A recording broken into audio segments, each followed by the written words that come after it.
ตอนนี้ជាម្ចាស់អាជីវករមួយរូបនៅកម្ពុជាដែលកំពុងតែស្វែងរកកំណើនការលក់ទៅតាមប្រព័ន្ធអនឡាញនិងវិធីលក់ទៅតាមប្រព័ន្ធអនឡាញឲ្យមានភ្ញៀវទេសចរទិញនិងលក់កាន់តែច្រើនមែនអត់សូមស្វាគមន៍អ្នកនរគ្នាមកកាន់ QPay Cambodia QPay គឺជាដំណោះស្រាយការទូទាត់សាច់ប្រាក់តាមប្រព័ន្ធអនឡាញដែលជាសកលឥឡូវនេះគឺមាននៅប្រទេសកម្ពុជារបស់ពួកយើងហើយជាមួយនឹង QPay គឺបងអាចទូទាត់បានជាប្រភេទ Visa Card និង Mastercard បានគ្រប់ទីកន្លែងតែម្ដងហើយការទូទាត់ Visa Card និង Mastercard នេះដែរគឺមាន security ខ្ពស់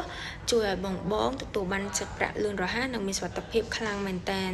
សម្រាប់ការទូទាត់នេះដែរគឺជួយឲ្យបងមានកំណើនភ្ញៀវទេសចរកាន់តែច្រើនជាប្រភេទការទូទាត់តាមប្រព័ន្ធ POS មិនថាហាងបងជាកន្លែងតូចឬមួយក៏ធំគឺអ្នកទាំងអស់គ្នាសុទ្ធតែអាចដាក់ម៉ាស៊ីន POS ដែលជាប្រភេទម៉ាស៊ីនឈុតកាត Visa Card និង Mastercard នឹងបានទាំងអស់អញ្ចឹងសម្រាប់បងដែលមានចម្ងល់ឬមួយក៏មាន